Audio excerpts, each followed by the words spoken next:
हम लोगों ने उस दिन स्टार्ट किया हुआ था होम्योस्टेसिस चैप्टर। होम्योस्टेसिस चैप्टर में से हमने उनकी ब्रीफ इंट्रोडक्शन, जिसमें हमने एनवायरनमेंट पढ़ा था, फिर हमने होम्योस्टेसिस के कुछ कंपोनेंट्स हम पढ़े थे, osmo regulation, thermo regulation, excretion, इस पर डिटेल हमने बात की थी। फिर उसके बाद होम्योस्टेसिस, इस चैप्टर के दो मेजर टॉपिक्स आते हैं इस चैप्टर में।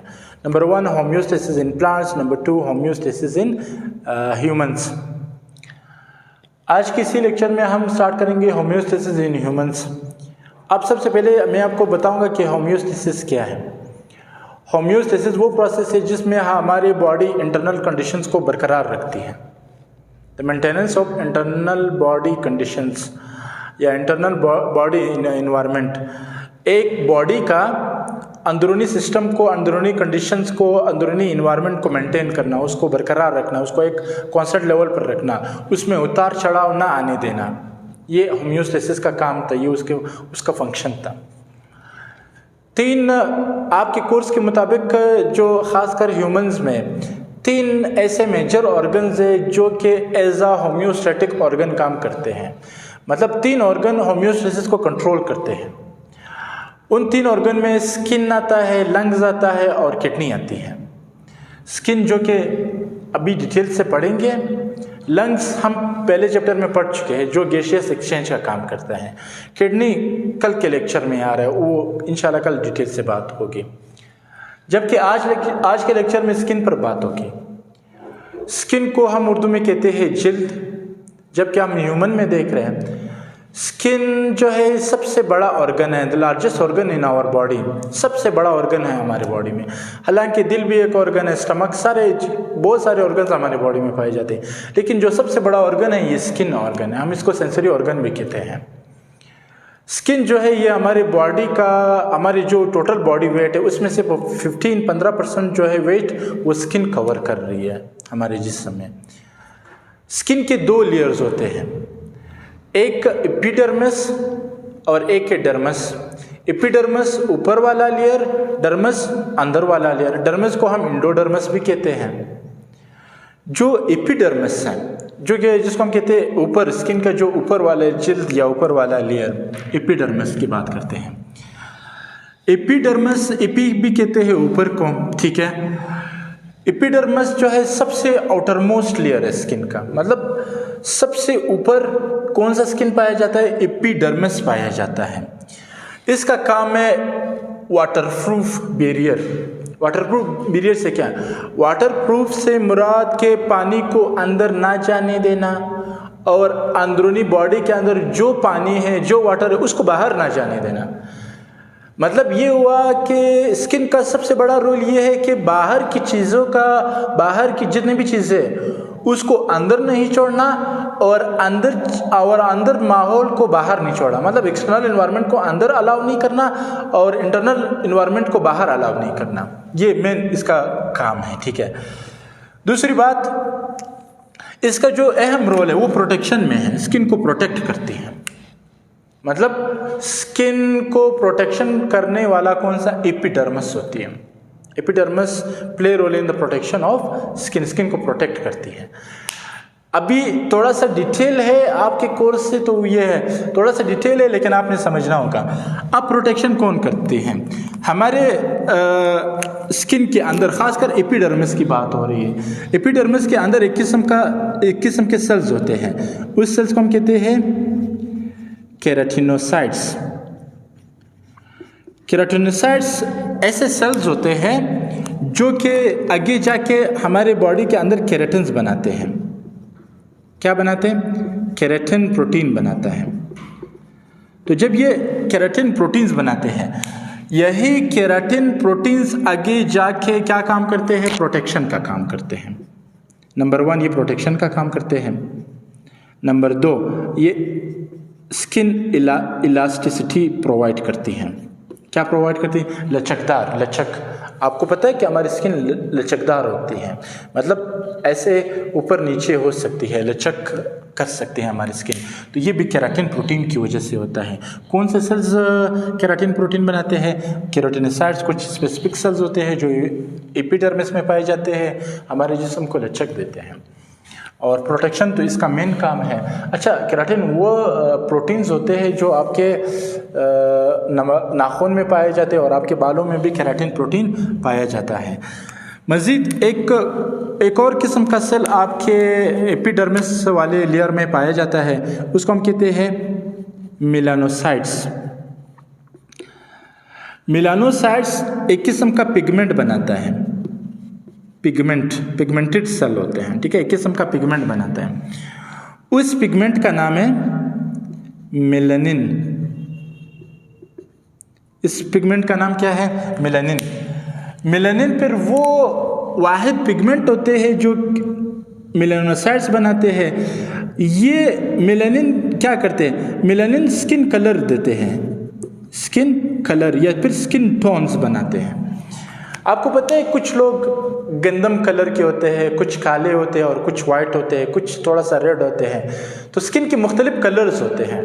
तो ये मुख्तलिफ कलर्स भी किसकी वजह से होते हैं? वो मेलानोसाइट्स की वजह से होते हैं, जो कि काम पे पाए जाते हैं एपिडर्मिस के। एक और एक्स्ट्रा इन्फॉर्मेशन बता रहा हूँ, लेक्चर ज़रूर बढ़ रहा है लेकिन एक्स्ट्रा इन्फॉर्मेशन। कुछ स्टूडेंट ऐसे होते हैं वो जिनको हम कहते हैं किताबी कीड़े, उसको पसंद है कि भाई जितना नॉलेज देते जाओ वो, तो ये उनके लिए है। हमारी स्किन जो है, इसका जो एपिडर्मिस वाला लेयर है, सबसे अपर वाला लेयर है, ये अपर वाला लेयर तकरीबन 28 दिनों के बाद ये अपर वाला लेयर ख़त्म हो जाती है। जब ये लेयर ख़त्म हो जाती है तो इसी लेयर के ऊपर एक नया लेयर आ जाता है, एपिडर्मिस। ये ख़त्म, उसके ऊपर एक नया लेयर आ जाता है। खैर, और जो कि मुसलसल डिवीज़न में भी इसका रोल है, जो कि डिवीज़न कंटिन्यूसली डिवीज़न करती है, सेल डिवीज़न करती है। फंक्शंस लास्ट में डिस्कस करते हैं। उसके बाद जो दूसरा लेयर है हमारे स्किन का, इसको हम कहते हैं डर्मस, इसको हम इंडोडर्मस भी कहते हैं। जो डर्मस लेयर है ये कहाँ पे पाया जाता है? अब ऊपर वाला लेयर कौन सा है? ऊपर वाला लेयर एपिडर्मिस, एपिडर्मिस के नीचे डर्मस पाया जाता है। तो आप इनको इंडोडर्मस लेयर भी कह सकते हैं, क्योंकि ये किसके नीचे पाया जाता है? ये नीचे पाया जाता है, एपिडर्मिस के नीचे पाया जाता है। इन दोनों में थोड़ा सा फर्क बताता हूँ। डर्मस पतला लेयर है और एपिडर्मिस पतला लेयर है। जो डर्मस ये पतला मोटा है, थिकर है। किससे मोटा है? एपिडर्मिस से ये मोटा है। अब अगर आप इसका एनाटॉमी देखो, अंदरूनी स्ट्रक्चर देखो डर्मस के अंदर, तो आपको ये सारी चीज़ें मिल जाएंगे। तो हम इनको one by one, step by step हम इसको पढ़ते हैं। डर्मस के अंदर स्वेट ग्लैंड्स आपको मिलेंगे। क्या मिलेंगे? डर्मस के अंदर स्वेट ग्लैंड मिलेंगे। स्वेट ग्लैंड्स कुछ ऐसे तैले होते हैं जो कि स्वेट ग्लैंड्स, जिसको हम कहते हैं स्वेट ग्लैंड्स। अब जो स्वेट ग्लैंड्स है ना, स्वेट ग्लैंड्स के अपने स्वेट डक्ट्स होते हैं। क्या होते हैं? स्वेट डक्ट्स, अपने नालियाँ होते हैं स्वेट डक्ट्स। स्वेट डक्ट्स जाके स्किन के अंदर बिल्कुल एक, हमारी स्किन में सुराखे होते हैं, ठीक है, वो हम उनको कहते हैं स्वेट पोर्स। तो ये स्वेट डक्ट्स आगे जाके बनाते हैं स्वेट पोर्स बनाते हैं। मतलब पोर्स का मतलब है सुराखे। तो ये वो सुराखे बनाते हैं। मेन बात अभी मैंने नहीं बताई, स्वेट ग्लैंड्स का काम क्या है? स्वेट ग्लैंड्स का काम है production of sweat, production of sweat, पसीना बनाना। पसीना, जो कि हम पसीने को तो जानते हैं, गर्मियों में पसीना हमें आता है, ठीक है, वाटर, यूरिन वगैरह या यूरिक एसिड की मिकदार होती है। अच्छा, तो यही जो स्वेट है, जो कौन बनाता है? स्वेट ग्लैंड कहाँ पे मौजूद है? डर्मस वाले इलाके में मौजूद है।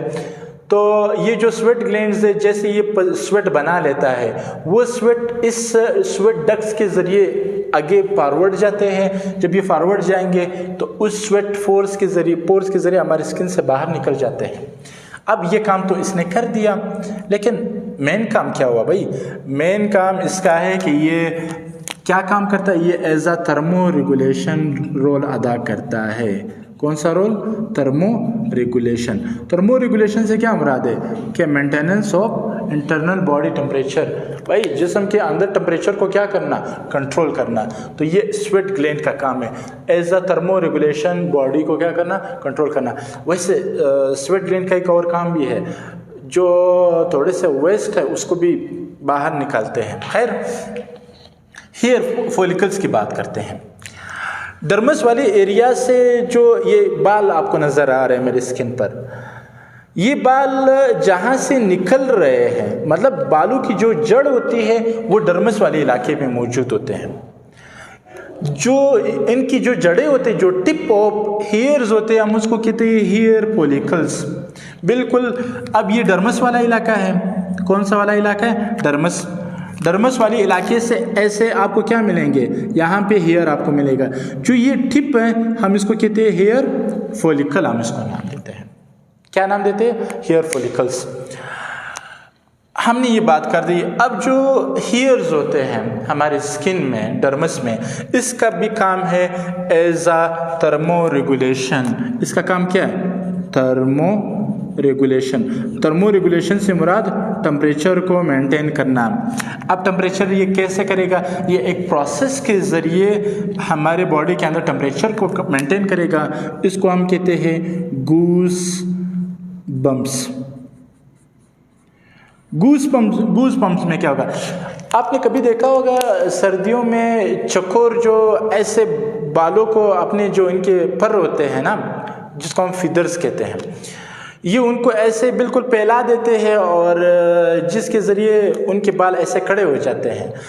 अब ये ऐसे गूस बम्प बना लेते हैं जिसमें हवा गर्म हो जाती है और यह हवा को अंदर भी आने नहीं देते, तो इसको हम कहते हैं गूस बम्प्स। इसीलिए सर्दियों में जो हमारे ये बाल ये भी ऐसे खड़े हो जाते हैं, जो कि हवा को गर्म रखने में या फिर हवा को छोड़ते नहीं हैं। तो ये हेयर फॉलिकल्स और हेयर्स की हमने बात की, जहाँ पे डर्मस वाले इलाके में मौजूद है।